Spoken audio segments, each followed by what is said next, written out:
Hello friends, എല്ലാവർക്കും സ്വാഗതം പുതിയ വീഡിയോയിലേക്ക്. ഇന്ന് ഞാൻ വന്നിട്ടുള്ളത് വളരെ വെറൈറ്റി ആയിട്ടുള്ളൊരു ഹൽവ റെസിപ്പി ആയിട്ടാണ്. വായിലിട്ടാൽ അലിഞ്ഞു പോകുന്ന രുചികരമായിട്ടുള്ള കപ്പ ഹൽവയാണ് കേട്ടോ ഇന്നിവിടെ ഉണ്ടാക്കാൻ പോകുന്നത്.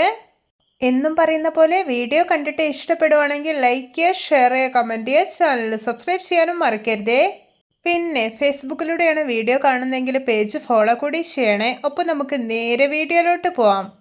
ഹൽവ ഉണ്ടാക്കാൻ വേണ്ടിയിട്ട് ഞാനിവിടെ ഒരു 1/4 കിലോ കപ്പ നന്നായിട്ടൊന്ന് പുഴുങ്ങിയെടുത്തിട്ടുണ്ട്. ഇനി ഇതൊന്ന് ഉടച്ചെടുക്കണം. ഞാനിവിടെ ഒരു സ്മാഷർ ഉപയോഗിച്ചിട്ടാണ് ഉടച്ചെടുക്കുന്നത്. ഇപ്പോൾ ഇത് നല്ല പെർഫെക്റ്റ് ആയി തന്നെ ഉടച്ചെടുത്തിട്ടുണ്ട്.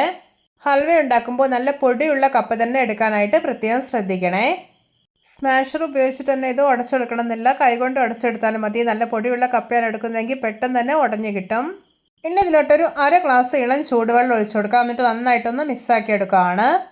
ഇനി ഇതിലോട്ട് ചേർക്കാൻ പോകുന്നത് അരിപ്പൊടിയാണ്. ഞാനിവിടെ ഒരു 3 ടീസ്പൂൺ അരിപ്പൊടിയാണ് ചേർക്കുന്നത്. ഇത് പത്തിരിക്കും ഇടിയപ്പത്തിനൊക്കെ എടുക്കുന്ന വളരെ നൈസായിട്ടുള്ള അരിപ്പൊടിയാണ്. എന്നിട്ടിതാ ഞാനിത് നല്ല പെർഫെക്റ്റ് ആയിട്ട് തന്നെ മിക്സാക്കി എടുത്തിട്ടുണ്ട്, ഒട്ടും കട്ടകളൊന്നുമില്ലാതെ. ഇനി ഇതൊന്ന് മാറ്റി വയ്ക്കാം. ഞാനിവിടെ ഒരു കടായി അടുപ്പത്ത് വെച്ചിട്ടുണ്ട്. ഇതിലോട്ട് 1 ഗ്ലാസ് ശർക്കരപ്പാനി ഒഴിച്ചു കൊടുക്കാം. ഞാനിത് 2 അച്ച് ശർക്കര ഉരുക്കിയെടുത്തിട്ടുള്ളതാണ്. ഇനി ഇത് നന്നായിട്ട് തിളച്ചിട്ടൊന്ന് കുറുകി വരട്ടെ. ഇപ്പോൾ ഇത് ശർക്കരപ്പാനി കണ്ടോ, തിളച്ച് പാകത്തിന് തന്നെ കുറുകി വന്നിട്ടുണ്ട്. ഇനി ഇതിലോട്ട് നേരത്തെ മിക്സ് ചെയ്ത് മാറ്റി വെച്ചിരിക്കുന്ന കപ്പയും അരിപ്പൊടിയും ഉണ്ടല്ലോ, അത് ചേർത്ത് കൊടുക്കാം. എന്നിട്ട് ഇത് നന്നായിട്ടൊന്ന് ഇളക്കി യോജിപ്പിച്ചെടുക്കാം. ഒരു മീഡിയം ഫ്ലെയിമിൽ വെച്ചിട്ട് ഇളക്കി യോജിപ്പിച്ചെടുക്കണം, അല്ലെങ്കിൽ അടി പിടിക്കാനുള്ള ചാൻസ് ഉണ്ട്. ഇപ്പോൾ ഇതേ കപ്പ മിക്സ് കണ്ടോ ഒന്ന് കുറുകി വരാൻ തുടങ്ങിയിട്ടുണ്ട്. ഇനി ഇതിലോട്ട് ഒരു 2 ടീസ്പൂൺ നെയ്യ് ഇട്ട് കൊടുക്കാം. എന്നിട്ട് വീണ്ടും ഇളക്കി യോജിപ്പിച്ചെടുക്കാം. നിങ്ങൾക്ക് ഇഷ്ടമുള്ള ഗീ യൂസ് ചെയ്യാവുന്നതാണ്. ഞാനിവിടെ ഡാൽഡയാണ് കേട്ടോ യൂസ് ചെയ്യുന്നത്.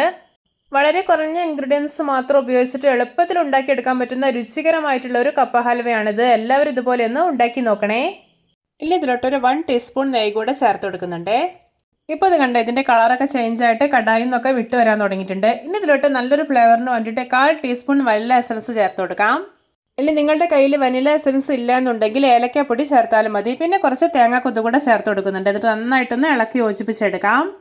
ഇപ്പോൾ ഇത് പാകമായിട്ടുണ്ട്. ഇനി ഫ്ലെയിം ഓഫ് ആക്കാം.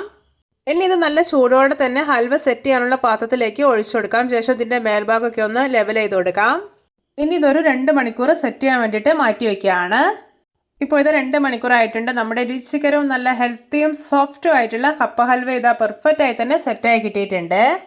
ഇനി ഇതൊന്ന് മുറിച്ച് നോക്കാം. നിങ്ങൾക്കിത് കാണുമ്പോൾ തന്നെ മനസ്സിലാവുന്നുണ്ടാവും എന്തോരം സോഫ്റ്റ് ആയിട്ടാണ് ഇരിക്കുന്നതെന്ന്.